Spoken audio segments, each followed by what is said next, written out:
share this dot one.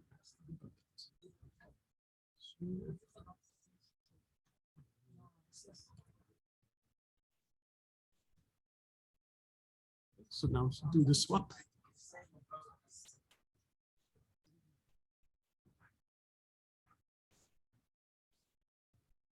How's this? Perfect. Now we have the right distance. Yeah, okay, great. All right.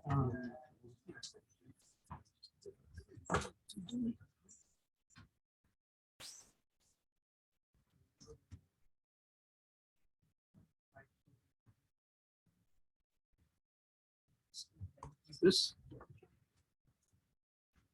Okay. Okay, so first I'd like to thank you very much the organizers of this interesting conference for the opportunity to be here. It's a lovely city.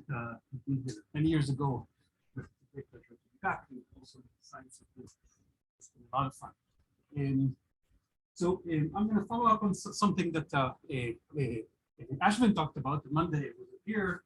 It was canceled. I was stranded in Denver, but I'm going to talk about basically the same thing, namely how to prepare a desired quantum state on a quantum simulator, type which are becoming online these days, but from a slightly different angle. Okay, so first, let me thank my collaborators on this work. Anna is credited alone. She visited me at Weizmann for half a year. This is how this started. Alone. Mark is professor at the University of Washington, Seattle. The last part is shown at the Weizmann Institute. Okay, so of course, what we're interested in is to simulate quantum many-body physics on computers. Okay, so we're interested in some quantum many-body system, like a solid or a molecule. And as we know, it's described by the particle Schrödinger equation. And sadly, this is a very unfriendly problem to solve on the computer, basically because of the fact that the dimension of the universe space grows very, very rapidly with the number of particles. Okay, so no, this is a great challenge on a classical computer. There are very clever techniques to do this, other than doing it, of course, but nevertheless, in its most general instance, this is a very hard problem. One silver lining is that this problem often can be discretized. So we might be interested in, say, some degrees of freedom, spins, or quantum orbitals that are living on atoms or some lattice. So it's sort of a discrete problem. Maybe it's not friendly to a computer, but nevertheless, even this discrete version of the problem is very, very hard. And of course, the question is, can we make progress on a quantum simulator? So the question is, can we find the ground state, or more generally, some low energy state of a given Hamiltonian on a quantum simulator? By that, I'll discuss in protocol that we've been thinking about, maybe simulated adiabatic demagnetization, which is a method to cool solids. So so we can mimic that of the quantum simulator to try to get the ground states and discuss how that works. In particular, there's an interesting connection to the nature of the excitations of the system. So it would matter whether the excitations of the system are trivial or logical, how well this protocol performs. Okay, so suppose I give you a Hamiltonian and I ask you to find the ground state, say, of a quantum computer. So as we know, as we actually discussed, the trouble is that this quantum computer, depending on the implementation, is sort of a quantum system which is inherently very, very out of equilibrium. It doesn't know about our Hamiltonian. Intrinsically, it doesn't know about the ground state. Now, of course, we could try to do an analog simulation. Maybe we can just try to engineer the Hamiltonian, just pull it, couple it to an environment. But that's not typically what we do in these modern quantum simulators. Okay, quantum simulator or quantum computer is a machine basically allows us to prepare some simple quantum states, a product state, apply on it some a circuit made out of unitary gates, and do measurements. Okay, so this is our toolbox, and the question is, how do we prepare a ground state, which of course is not a unitary operation. Okay, so, we'll have to use some kind of non-unitary operation like measurements or resets in order to do that. How do we engineer basically this quantum circuit in a way that would bring us at least close to the ground state of some desired Hamiltonian? Okay, so now, moreover, modern day quantum simulators of this kind are going to be of intermediate scale, not many qubits, and they're not error corrected. Okay, so they're inherently noisy. The question is, they come up with algorithms that are at least moderately insensitive to the presence of noise. So, of course, this is a problem that people have thought about for a while now. There are various ways. The most straightforward way is adiabatic preparation. Namely, we can start from a state which is a ground state of Hamiltonian that's easy to solve, and moreover, it's a ground state that's fair, and then try to interpolate adiabatically between that Hamiltonian and the Hamiltonian relation. Okay, so the canonical example is let's start from Hamiltonian, which is simply a uniform Zeeman field, and the ground state is just 4 spins or qubits pointing up. Okay, that's a product state, the state that's easy to prepare. And then if we do this interpolation slowly enough, get is that we'll just track by theorem, we'll just track the ground state of our Hamiltonian just by unitary evolution, bring us to our target Hamiltonian. Okay, so now, of course, this would have its limitations. Okay, so we're not guaranteed that the gap would not close at some point in the middle.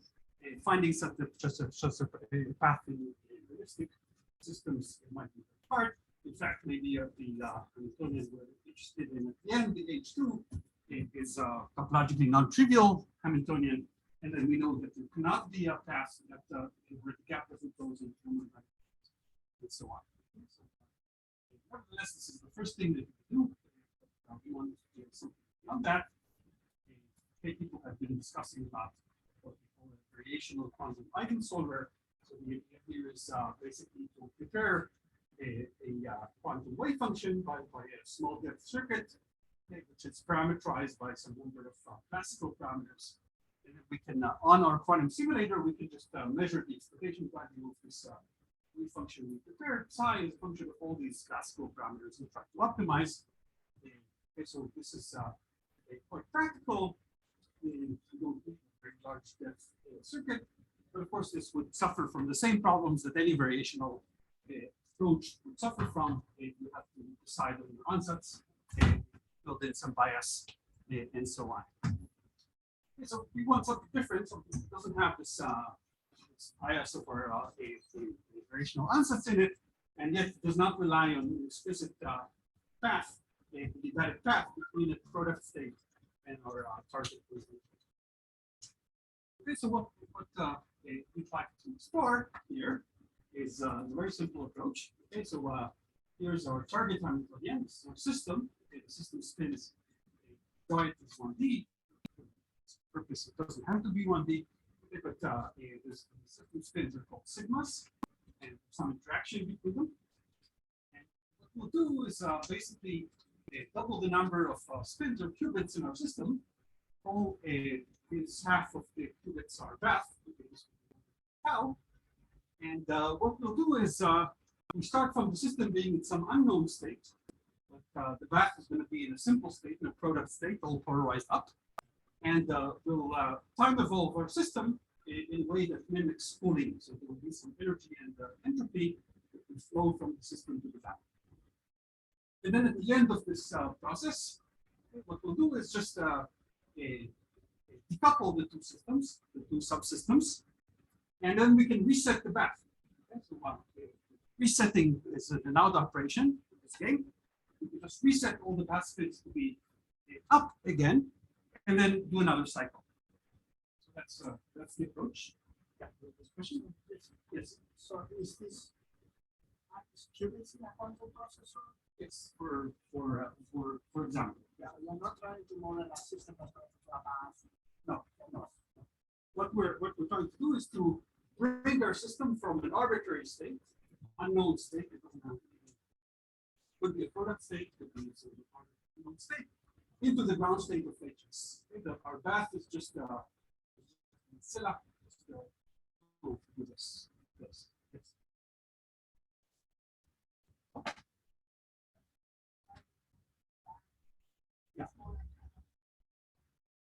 Yeah. Yes. Yeah. So that's true. It's not a bath. For instance, it's not much larger than our system. So and I repeatedly control it. And in fact, I'm going to show that if you actually, instead of just resetting, you measure the bath, these bath spins every cycle, you can use that information to try to improve the process. So it's definitely not a bath, just a name. Yes. Yeah. So let's get back to that later. Yeah. So there's some optimal choice.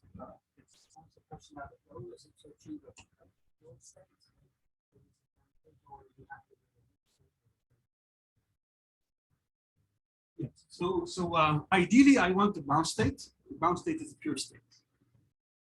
So yeah. So right. So what I'll get in practice. So in the presence of a non-ideal process, either noise or adiabatic. If my process is not perfect, what I'll get is a mixed state, okay, with an energy density, low energy density. And now that mixed state, depending on details, could be a thermal state, could be low temperature, could be a non-thermal state. But as I make my process better and better, the energy density of this mixed state will decrease. Of course, once it approaches the ground state, this state also becomes more and more pure.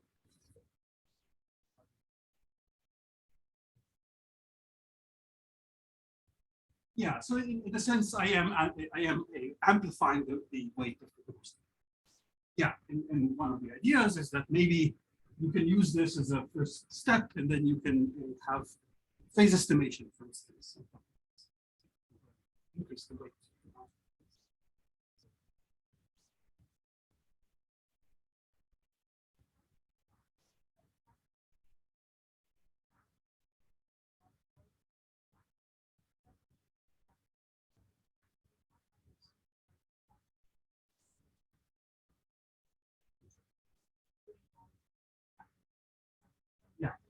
Yeah. So, right.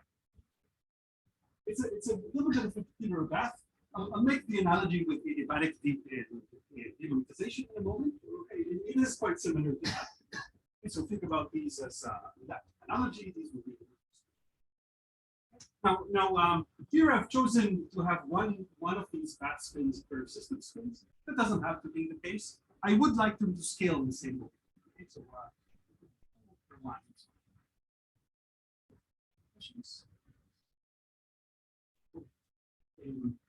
All right, so what do we do? Very simple. Okay, so this is our time-dependent Hamiltonian acting on both the system and the bath. The system Hamiltonian is whichever you're interested in. The bath Hamiltonian is simply a Zeeman field, the Z basis and these tau spins. And then there's some coupling, which will tend to be local. I'm assuming that everything is local. So this precise form is not determined as long as this term does not commute tau z, okay, because I want to be able to flip the tau z spins. And there's a coupling constant that I also want to be undetermined. Now what I need to decide is how to vary these two parameters, P of T and G of T, from time. Okay, now, importantly, I'm going to start the system in some arbitrary state, but the path is in the ground state of Hamiltonian, this part of Hamiltonian. Okay, so it's all polarized up. And this is my protocol. Okay, so what I do is I start from some fixed and relatively large value of P. Okay, so the fields are in a large Zeeman field. Then I basically ramp down the Zeeman field to a smaller value. Okay, this value could be 0, could be close to 0 in final. And while doing that, I ramp up the stuff in G, keep it constant for a while. Then at the end, I ramp it down. Okay, so this is my unitary part of my cycle. Okay, so that's the cycle. At the end of this cycle, the system and the bath are coupled, but of course they would be entangled with each other, okay, because they've interacted with each other for a while. Okay, what I can do then is simply measure all these bath spins and reset them. Okay, so I just do a quantum measurement, projected measurement on the bath spins. I get some string up and down. Okay, now once I did that, the system is now in a pure state. Okay, by definition, and then I can reset my bath spins to be back all up and just start the processing. Yes. But you always do the measurement of the bath spin on the same basis. Yes. Yes. Okay, for now, what I'm describing, I'm calling it measurement. In fact, it's a reset. I don't actually have to. I didn't use the measurement outcome in any way. I can just reset the bath spins to be up.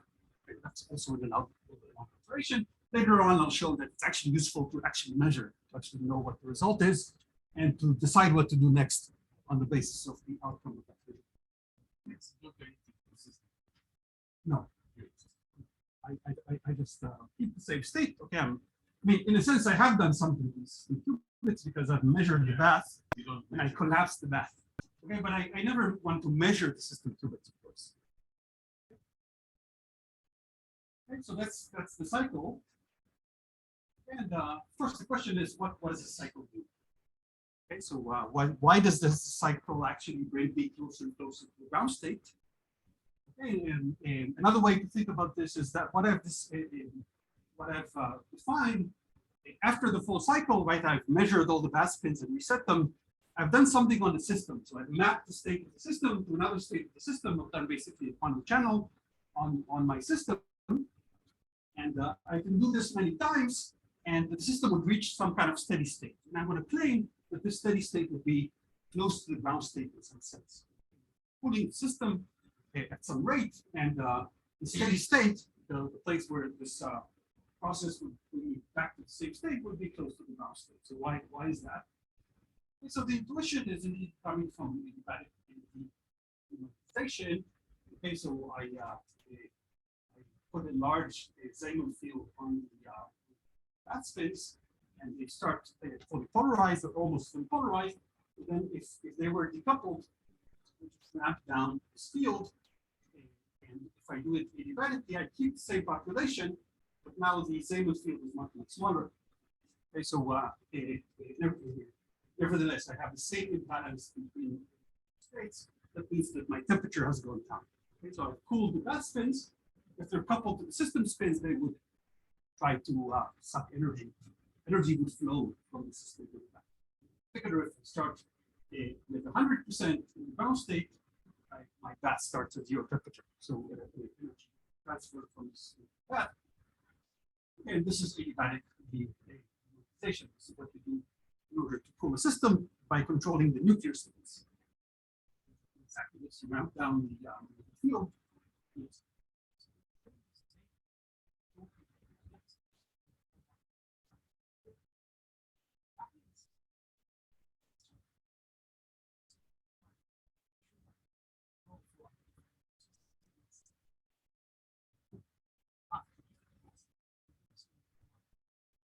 Yeah, so maybe to get some more intuition, okay, so here's a more sort of this is sort of a thermodynamic argument, if you like. explain that this is quite generic, but it's useful to look at the particular microscopic picture. Okay, so for simplicity, let me imagine a very simple system. Suppose my system has only 3 states, and my bath only has 1 spin. And I'm going to think about what this process actually does in such a system. Okay, so this is an energy diagram. This is for 0 coupling between the system and the bath. Suppose we don't have any coupling. And this is the spectrum of the combined system and bath, as a function of B, of the Zeeman field. Okay, so if when B is equal to 0, here are my 3 states of the system. One is the ground state, 2 is the excited states, and each one of them is doubly degenerate because I have my 2 states of the bath. And now when I apply the Zeeman field, it just splits them. Right? So each one of these degenerate states would now split into 2 states. For instance, one up is the ground state, and one down is the excited state, and the splitting between them is proportional. And now this is what happens when I turn on the coupling G between the system and the bath. Okay, so these crossings become avoided crossings. And now what does my process do? So in my process, I sweep down B when G is on, when this coupling between the system and the bath is on.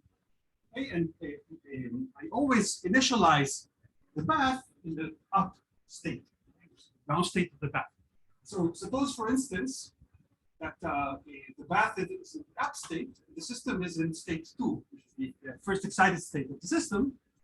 And so I start over here, B is large enough, and then I sweep down B, and if I do it slowly enough, there will be at least some probability that I'll follow the ground state in this first avoided crossing, and I'll reach here. Okay, so what happened is basically that the bath spin has flipped. If you track this branch, this is a branch where the bath spin is actually flipped to be down, and the system has gotten to its ground state. And so at least this process tends to reduce the energy. Yes. Yeah. So let's see. So let's start from 3 up. The bath is always up initially. So and suppose we go adiabatically. Okay, then it will actually get to 2.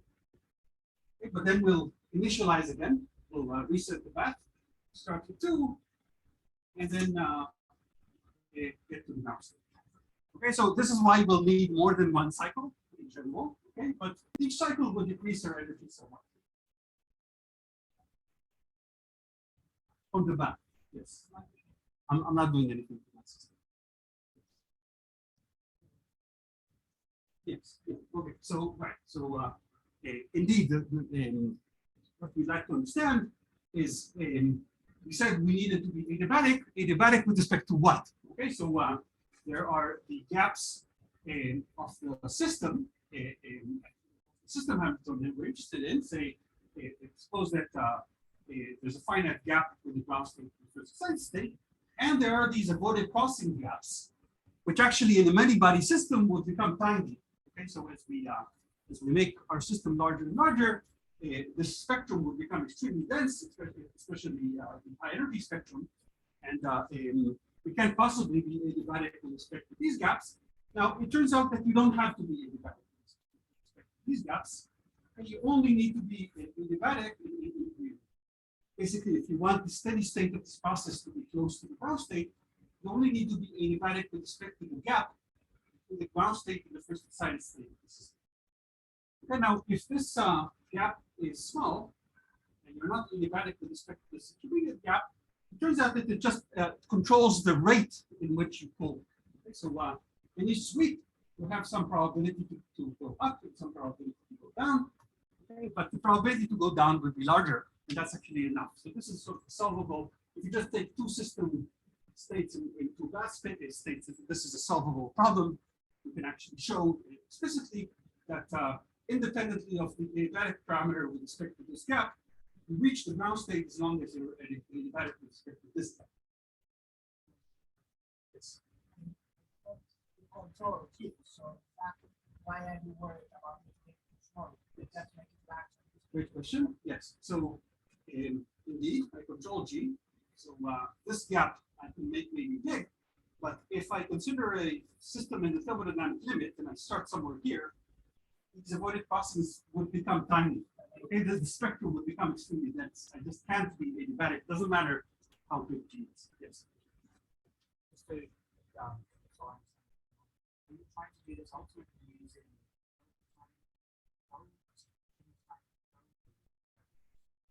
Yeah. At this point, I'm not committing to either. I do need to be close enough to continuous time evolution for this to work. Okay, so if I do gate based, at the moment I don't have anything better to offer than just trotterizing. And of course, then there would be a trotter error that would have to somehow control. Okay, so it's probably better. It would probably be better to do in a system which actually mimics continuous time evolution, like Weizmann atoms or something. Okay, but that being said, we have tried it using trotterizing, and trotter errors turned out to be not so bad. Okay, or not necessarily so bad, even if the time step is quite big. Okay, any other questions? All right, so yeah, so that's our basic idea. Now, just when we're worried about this question of how large the G should be, okay, so here I argued that this would converge to the ground state, even if G is small, it would just take more steps to get to the ground state. But of course, in practice, there will be some decoherence rate that I have to race against. So I don't want to take too many cycles. Okay? So I actually don't want the G to be extremely small. It would be some optimal G. G is too big. I'm not adiabatic with respect to the final gap. So there would be some optimal G, which would be something of the order of the gap of the system. Okay. So yeah, so that's the argument. After many cycles, this approaches the ground state. Okay, so one can do perturbation theory for weak G, very generically, and show that this actually cools. Okay, so the change in the system Hamiltonian, if we cycle negative in.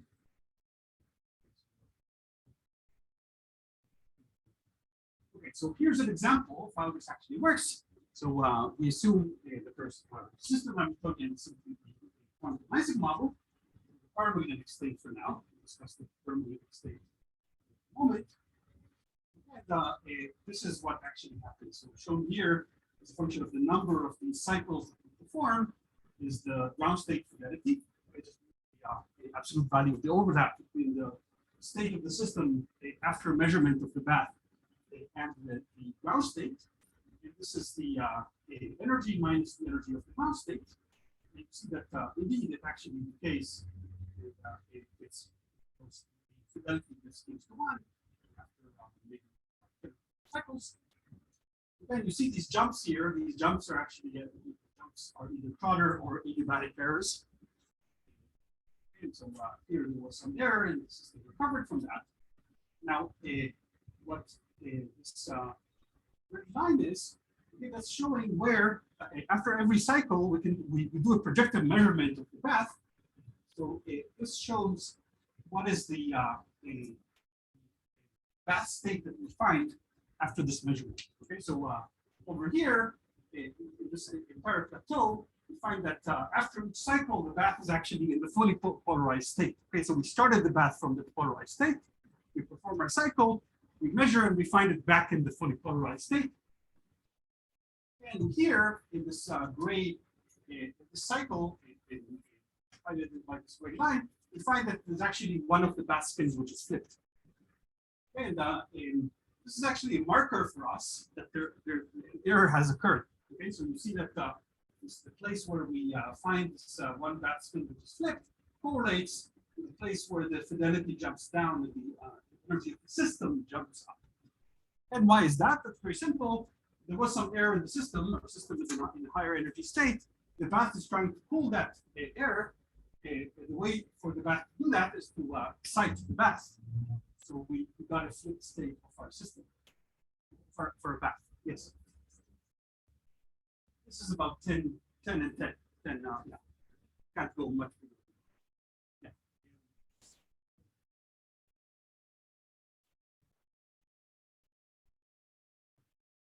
No, so this is in the simulation. We know in the experiment, yeah. So that's a good question. In the experiment, we won't have a kinetic curve. Don't want to measure our system. We could measure the energy. This is the expectation value of the energy. For that, we'll have to repeat the experiment many times. Okay, but the only thing we have in order to monitor how this process proceeds is the measurements of the path. Okay. Yes. Yeah.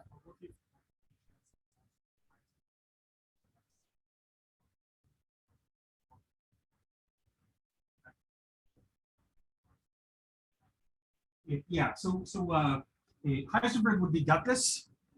And then of course this one would work as well. Yeah, that's back if we Yes. Yeah. Yeah.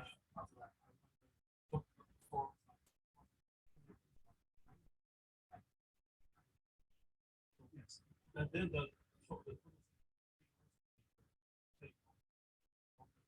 Yeah. So in principle that's true. That's why we always ramp down the G at the end. It's important. Okay. So we need the G in order to cool the system, but at the end we want to bring our system back to the ground state.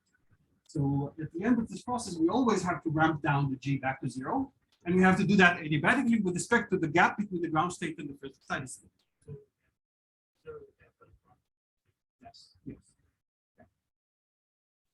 yes, can you use this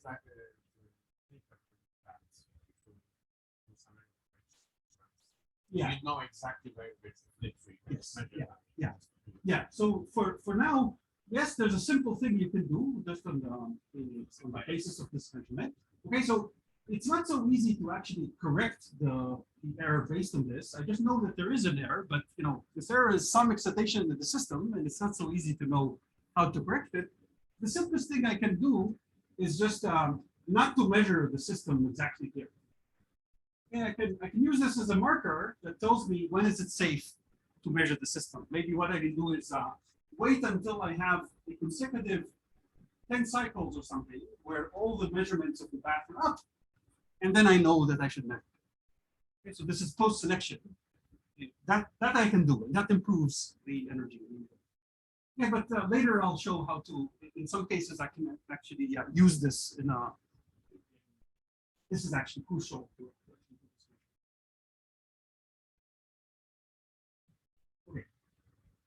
Okay.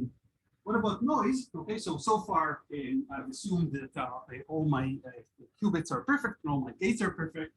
If there's some noise, I can think about it this way. Okay, so I'm coupling my system path and I'm performing this procedure, which essentially cools the system.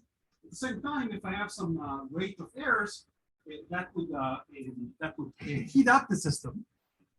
And as a result, my system would reach some kind of steady state when these two balance each other. With some energy that would be larger than the ground state. Right? I get some variational estimate of the ground state energy, but I don't get to the ground state. And what is the energy density of this steady state? So I can model this. I can think about this very simplistically in terms of some rate equation. I have some. This is a change in the energy density as a function of time. Let's think about cycles as continuous time. And there are two terms. One of them is the cooling rate. And you might imagine that that's actually proportional to the energy density itself. Okay, so why is that? I have some excitation in my system. That excitation in every cycle has some finite probability to be absorbed in the bath. Okay, and once it's absorbed, the bath is reset, the excitation is gone. So that means that the cooling rate is just proportional to the number of these excitations, the energy density. And presumably the noise is some local noise. Maybe each qubit has a finite probability to flip randomly. And that's some finite heating rate, which is independent of the energy density. So that would give me in the steady state that the energy density is simply proportional to the noise. And if my Hamiltonian is thermalizing after each one of these heating events, after there's an error, there's enough time for it, if it thermalizes very fast, there's enough time for it to reach back to equilibrium. So what I'll get is actually there's a well-defined limit. Basically, if my cooling rate and my heating rate are both going to zero, it's a fixed ratio. I can argue that the steady state would be close to the thermal state. Okay, but that's only efficiency. Namely, basically, what I need is the thermalization rate of the Hamiltonian to be fast enough compared to both the cooling and. Okay, so this is what the performance in the quantumizing paramagnet looks like with the presence of a finite error rate. Okay, so what happens here is that for every qubit, either spin or either system or bath, there's a finite probability per cycle to have an error, which is either an X or Y or Z error. Okay, so this is depolarizing noise. And now you see that this is again the ground state fidelity and the energy density. You see these many events again, where the measured bath spins one of the measured bath spins has flipped, and this is when an error occurred.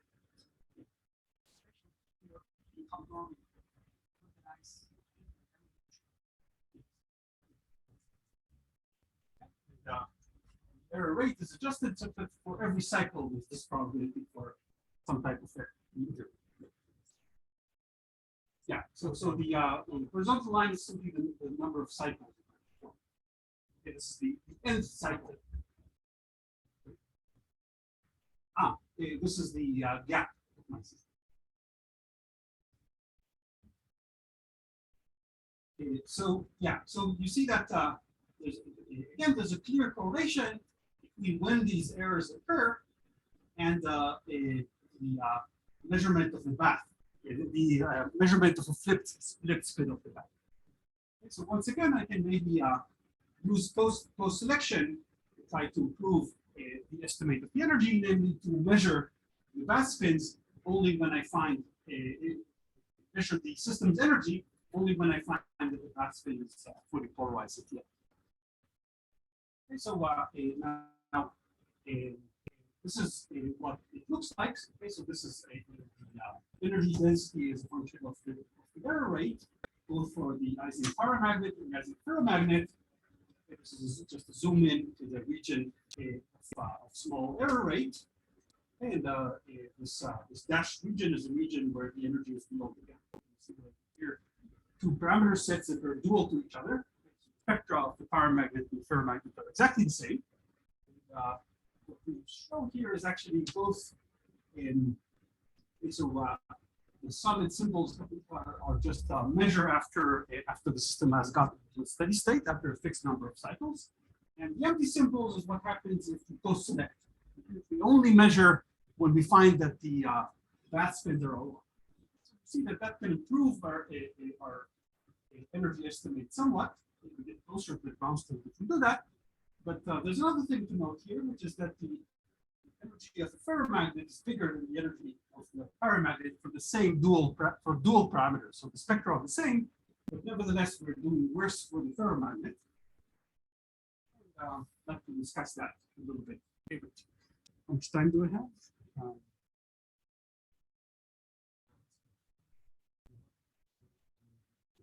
14 minutes. Okay.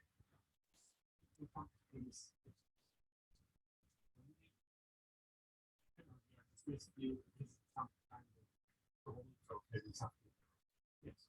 Yes. But we also consider there because when you increase the number of cycles, and you certain that will increase as well. Because you will just apply more gates. Yes. And then the zeros will be more and more. Yes. So I would expect that when you increase the number of cycles, then you still increase the your error rate. Because that will be like more and more your Yeah. Yes. Yeah. So this error rate is per cycle. Mm-hmm. Okay. So in a sense, when I have more cycles, I do have more errors. Right. On the other hand, I'm also cooling. Right? So I'm getting to a steady state, which is a balance between these two processes. Okay.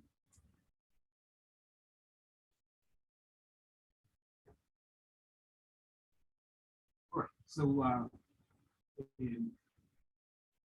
Yeah. So post selection helps a little bit, but independently of that, the ferromagnet is actually harder to pull than the paramagnet. We'd like to discuss that a little bit more in depth. And so why is that? The reason for that is very, very simple. Okay, if you think about what are the excitations in the paramagnet versus the ferromagnet, in the ferromagnet, the elementary excitations that we know are domain walls. And since our bath is coupling locally to the system spins, we cannot remove a single domain wall. Okay, so, we have a single domain wall in the system. The coupling to the bath actually cannot get rid of it. And especially if we're getting close to the ground state, these domain walls are becoming dilute.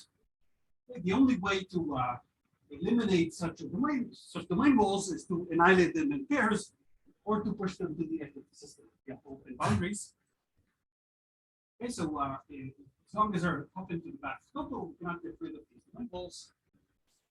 And if we go back to this rate equation description, okay, so now we have our noise, which would introduce a finite heating rate to our system, but the cooling rate is now proportional to the density of domain walls squared, because two domain walls will have to meet before we can annihilate them. And that gives us that the energy density of the ground state is actually proportional to the square root of the noise rate. Okay, so at small noise rate, we're doing parametrically worse than in the paramagnet, where our excitations are simply spin flips, and they can be removed by a local coupling. And so now in a finite 1D system that we can access in our simulations, the number of excitations is too small to actually observe this scaling behavior. Instead, what we'll see is that the energy density in the steady state would be in the ferromagnet will be proportional to the system size, because we basically have just a single domain wall excitation, and we would have to wait time a quarter of the length of the system for it to go over.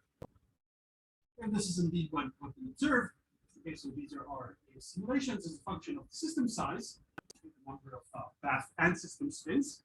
And you see that this is the colors are for different noise rates. This is the paramagnet, this is the ferromagnet. And you see that for the paramagnet, the given noise rate, the energy density in the steady state is independent of system size. Whereas for the ferromagnet, it actually increases linearly. Okay, so this is this domain wall effect. Yes.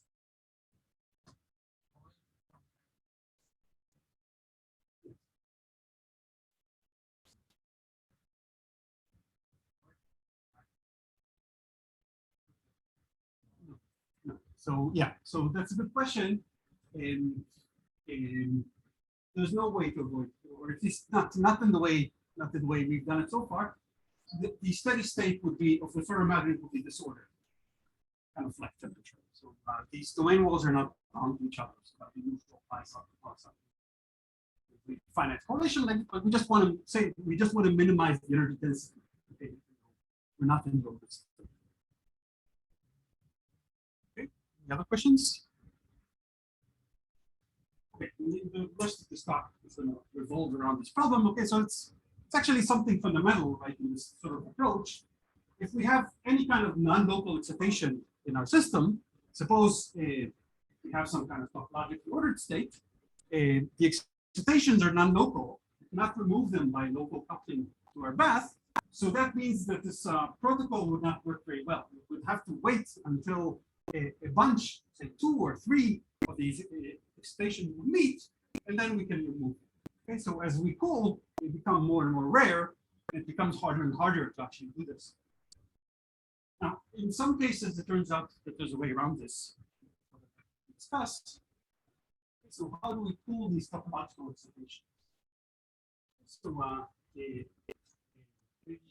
another way of doing the same problem, this is not the solution. We can map these the quantumizing model in both phases to fermions. Now our domain walls are just fermions, and then of course the bath spins are spins. They're bosonic degrees of freedom, and we would have to wait until 2 of these fermions meet before they can by coupling to the bath. Okay, but this actually suggests a possible solution. Suppose we actually fermionize not just the system, but the system and the bath together. And so by whatever transformation we did to fermionize the IC model, let's include also our bath spins in that transformation, such that we can think about the bath sites also as fermions. And then a single fermion can actually coherently pop into the bath, and then maybe we can get rid of it. Okay, so this process is now allowed. Basically, our bath is part of the same fermionic system, and now we can basically get rid of the single fermion. Yes.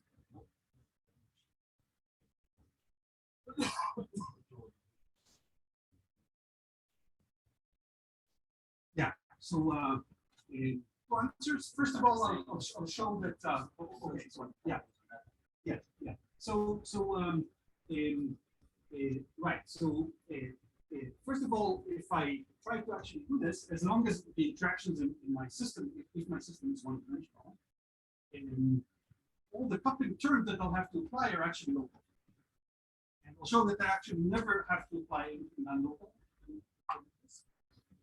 Now, answer number 2, this actually surprises me a little bit. But if you think about it, right, if the problem is to do long depth, you have some kind of Jordan-Victor string, you can actually apply it all at once.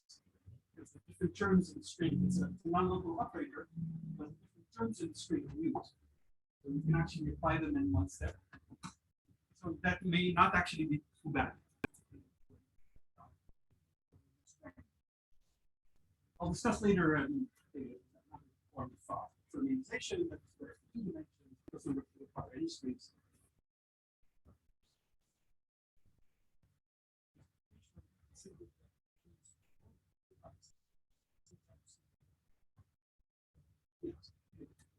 So I'll say something about that again. In principle, right, so the idea here is that we're just trying to reach a steady state. We're not trying to race against the noise, we're just waiting to reach a steady state. Now, every cycle, as long as your system is the ground state and the excited state are separated by finite gap, the depth is finite of every cycle.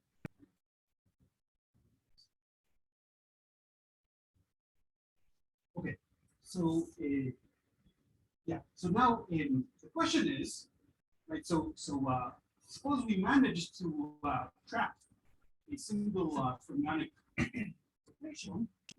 Lost my marker.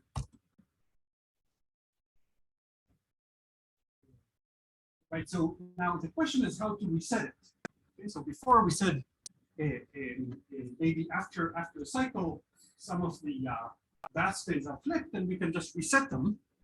Now we can't actually do that, right? So if our fermions are encoded in the system and the bath together, just if we find so the fermion parity on the site is again tau z, but tau x is now a non-local operation. Okay, we can't just locally apply tau x on the site because that operator actually doesn't commute with the system Hamiltonian. Okay, we'll show in a minute. The system Hamiltonian actually contains tau z. So we better not just reset this spin. And so what do? What we'd like to do is just to remove this fermion. Okay, so rather than just resetting the local fermion parity, we'd like to apply the operator that actually removes this fermion to the edge of the system, or it annihilates this bath fermion with another bath fermion that we know is somewhere. And that is a non-local operation in general. Okay, so our fermions are encoded in a non-local way. So we'll need to apply some kind of Jordan string. It's long. They actually haven't drawn it right. Actually, but it turns out that you don't actually have to apply this. You just keep the classical memory that we found the fermion on this site. So what we'd like to do in principle is to apply this unitary to our state to correct for this that site. But instead of that, we can just apply the unitary to whatever operator we apply henceforth. Okay, and we can correct the operator rather than the state. That is much easier to do. Okay, that can be done basically classically. So we just remember that we found the fermion here, and we change the Hamiltonian in every state from now on. And so we actually don't need to do anything. Okay? We just need to keep the classical memory of the outcome of this measurement of the path and correct all the operators from this point in on. Okay, also, if you want to measure some operator, we need to correct it. Okay, so and then maybe one thing we'll have to do, for instance, is to flip the local Zeeman field that's acting on this site from now on. Okay, so this is how it would work, for instance, for the example of the Ising model. Okay, so what we simulate is actually not quite the Ising model. Okay, if you want to fermionize the system and the path together, we have to modify the Ising Hamiltonian in this way. So, so again, sigmas are the system spins and taus are the path spins. Now you notice that instead of just having the exchange sigma x times sigma x, we have this extra tau z here. Tau z also enters in the fluxless field, and this is the same Zeeman field term that we will wrap down every cycle. And this is the term, this is the G term, which actually now couples only to the tau x of the path. Okay, but this is this Hamiltonian is actually, if you turn off G and D, this is just the gauged Ising model. So version of the gauged Ising model. Based on this Hamiltonian has a gauge symmetry. So you see that there's coupling sigma x times sigma x, which always goes with the sector of tau z. The tau z plays a role of a Z2 gauge field. And so what we're actually simulating here is not the Ising model, it's the gauged Ising model. In one dimension up to a boundary term, it's actually equivalent to the Ising model in every gauge. Every gauge choice of these tau z's, then the gauge field is static. So in every gauge is equivalent to the Ising model. So what we'll do here, okay, we'll keep doing these cycles. Some of the tau z's will flip if we measure them. So we will just get closer and closer to the ground state of the gauged Ising model in some gauge that we know because we keep measuring these gauge fields. And this actually gives us a hint of why this solves this domain wall problem. Okay, so what would happen is the following. Suppose we have a domain wall in our Ising model. Okay, so we have a information with sigma x's have a domain wall. Now, the coupling to the path and the ramping down of the Zeeman field will try to decrease the energy of the system. And the way it can do that is just flip tau z on the bond which is broken. Okay, so there's some bond which is across the domain wall. That bond processes some energy. We can correct that by simply flipping the gauge field in that bond. So we're basically flipping that exchange coupling from ferromagnetic to antiferromagnetic, and then there's no domain wall. Okay, so that's the way this can correct domain wall excitations. Now, of course, now the Hamiltonian has changed, but we're measuring the tau z, so we know that we changed the Hamiltonian this way. And the new Hamiltonian is related to the old one by a unitary transformation. It has exactly the same ground state energy. We just need to keep the memory that this bond has flipped. Okay, so this is actually what this does. And we'd like to understand what this does in terms of fermions.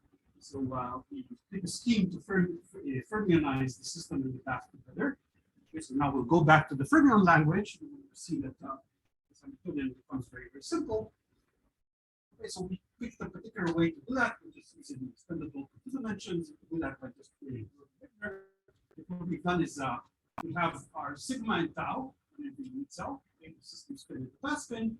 We can represent these 2 spins together by 6 Majorana fermions with 1 constraint. Okay, so we can count and see that the Hilbert space size is the same. So 6 Majorana plus 1 constraint. That means that our Majoranas are coupled to a Z2 gauge field. And this is how, okay, so we have our 6 Majoranas for the unit cell, C and 5 of these P's. And this is how our sigma and tau Pauli matrices are related to these information. And then you can rewrite your Hamiltonian in terms of these Majorana fermions. U is the gauge field. It's a quadratic form of these fermions. And this gauge field commutes with this Hamiltonian. It's conserved. This is very similar to the model. moment. Okay, but same trick. Okay, the U is conserved. So for a given configuration of these U's, this is just a quadratic Hamiltonian. Our system Hamiltonian is just a p-type chain. It has two couplings, the J and H. And it's coupled to these two extra Majoranas simply by hopping. Okay, so the system Majoranas are the C and the D3. And they can hop into D4 and D5. So this is the trivial way to represent it. This is the red that lines connector system Majoranas, and these are the bath Majoranas, and we'll couple this. So you can simply hop a single fermion system. I just checked my making mistake. So the only green is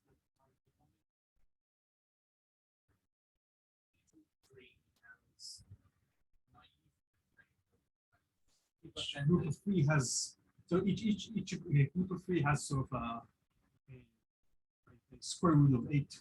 right, So that's the yeah, gamma phone. yes, Well, but I actually the gamma phone. Yeah. This kind of fits. yeah. So that's true. Another way of saying it is, if I have six Majoranas, overall I have 8 states, 2 to the power 3, and then with one constraint, I get 4 states. That's like two states.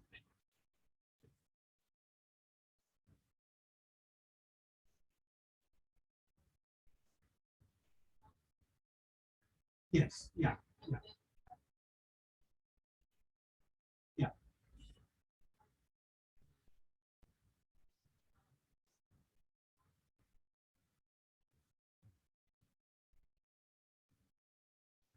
Yeah, so if I put here sigma z times tau z minus 1 or something, that might change things. Yeah, I mean it would make this Hamiltonian interacting probably. It won't map into this nice free fermion Hamiltonian. It doesn't mean that it won't pull. Right? This does work with interactions, but here I've designed it specifically for the Ising model. That might need to do it in this way. No, this looks a little bit funny. It doesn't quite look like the gauge Ising model, but it turns out you can do a unitary transformation that makes this part exactly the gauge Ising model. So you can basically get rid of this so it will just look. So your intuition was this tau z is really a bond variable, and you can do a gauge that brings it to that point. So the tau z really enters in the system Hamiltonian only in this term, and it's living on the bond.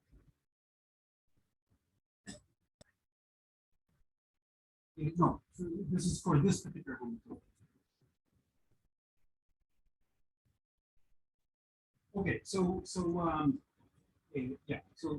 this is what we do. Okay, we cool our system of fermions by coupling basically to a path of fermions, which is much more efficient because now we can remove a single fermion excitation.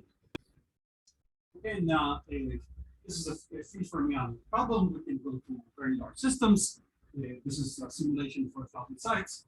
And in this case, we can show that the energy density in the steady state is actually proportional to the noise rate, to the probability of errors, for both the paramagnet and the ferromagnet. Okay, so of course they're related by duality, but basically this shows that the fact that the excitations are these non-local domain walls in the ferromagnet doesn't matter. Okay, so interestingly, if we don't have noise, we actually converge the ground state in just one cycle. That's related to the fact that this is free fermions. And what I'd like to do in the last few minutes is discuss an extension to 2D. So what can we use this to compare the ground state with some interesting 2D system? What I'd like to argue is basically that this is a generic way to treat fermionic systems. If we want to prepare the ground state of some fermionic problem, and our simulator is bosonic, using this method, we better actually treat the bath spins also as fermions. This is what we're doing here.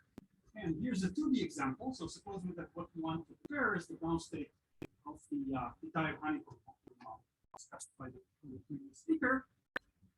And we want it in the gap non-Euclidean phase, which is described by fermions in a state which which has a non-zero Chern number. Okay, so here's the way to do it using the same kind of trick.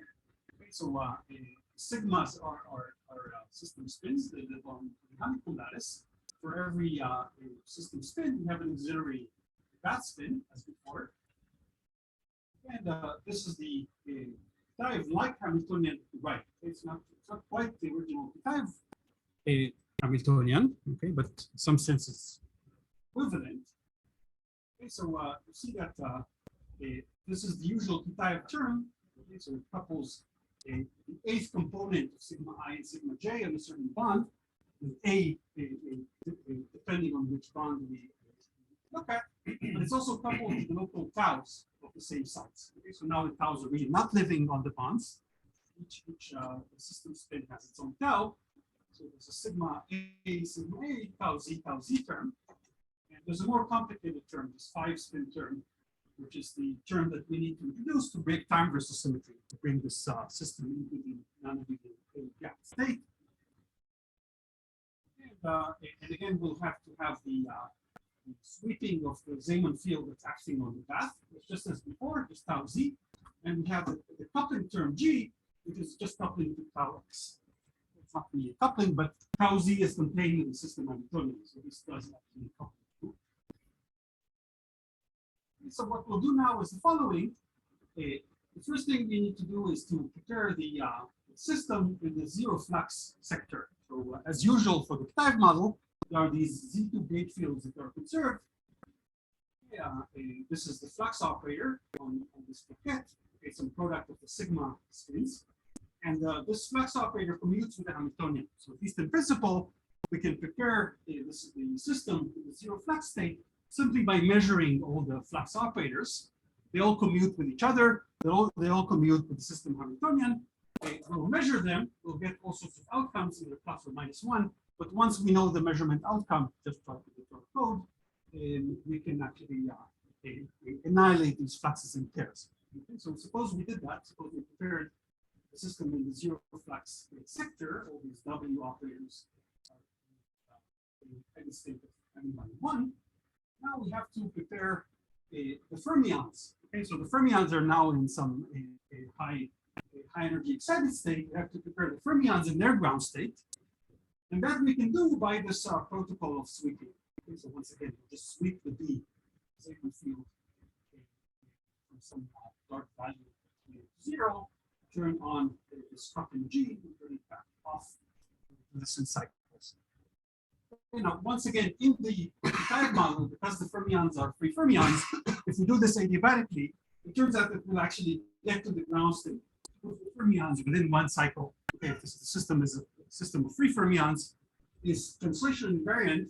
Every k point is acting independently of every other k point. So if we do things adiabatically, we'll just pull every k point, every k mode to its ground state. It means that the entire system is in its ground state. Yeah, I'm basically almost there. One more slide. I'd just like to comment something that. Okay, so this is what I said before. Okay, so the ground state, if you're doing things adiabatically, the ground state, the fermions would actually be reached within a single cycle, independently of the initial state of the system. Okay, so the initial state of the system is some excited state. It doesn't even have to be a pure state. Even if it's a mixed state, after one cycle, we'll get directly to the ground state of the system, and the bath would be in some mixed state. Okay, so this is a picture. By the way, this is something that initially surprised me. Okay, so we're preparing the fermions in a state that has a non-zero Chern number, and we're doing that in one cycle. We're doing it in a finite depth operation. So suppose we actually initialize the system in a product state. This is a picture that explains why this is possible. Okay, so the system is in a product state, so it has Chern number 0 in terms of the fermions. The bath is also initially in a product state. It also has a Chern number of 0. And it turns out that what happens after one cycle is that the system gets to the ground state, target Hamiltonian with a Chern number of 1, and the bath it goes to a state that has Chern number of -1. So overall, the system and the bath together are in a trivial state. They have Chern number 0. And that's why we could do this in a finite circuit using only local coupling. Okay, so but at the end, the system and the path are completely decoupled from each other. G is going down to 0. So we can just detach them, and we really have a paired system and a Chern number constant. This is related to Ashwin explained on Monday.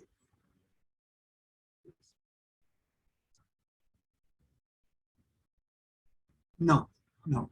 So very importantly, the gap here doesn't close because the system and the bath together started with the Chern number 0 and ended with the Chern number 0. But that doesn't prevent me from just decoupling the two. Yeah. Okay, so yeah, it's basically done. So I told you about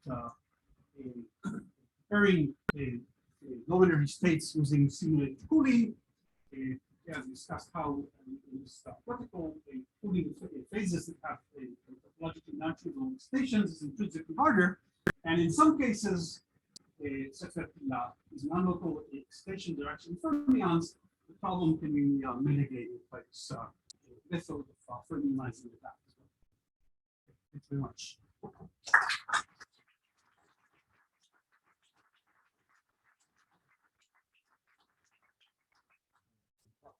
We have about 10 minutes for questions. Yeah. Very interested. We want to know how we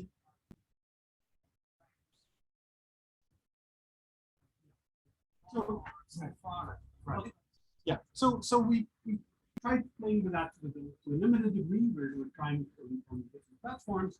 So far we did it on the IBM machine using a very small number of qubits and a very small number of Trotter steps. And this does cool. So you see the energy decreasing relative to some simple Hamiltonian. It's just a finite energy. But initially it's clearly decreasing over a few cycles. Sorry? No. So working on it. I think that two thoughts we're having on this right now. The first one is that indeed this might be better for a continuous time simulation. In case where you're actually simulating a continuous time Hamiltonian, you don't have to trotterize, so we're adding platform. The other thought is that if you do want to trotterize, maybe you'll need to. There are methods to try to simulate continuous time evolution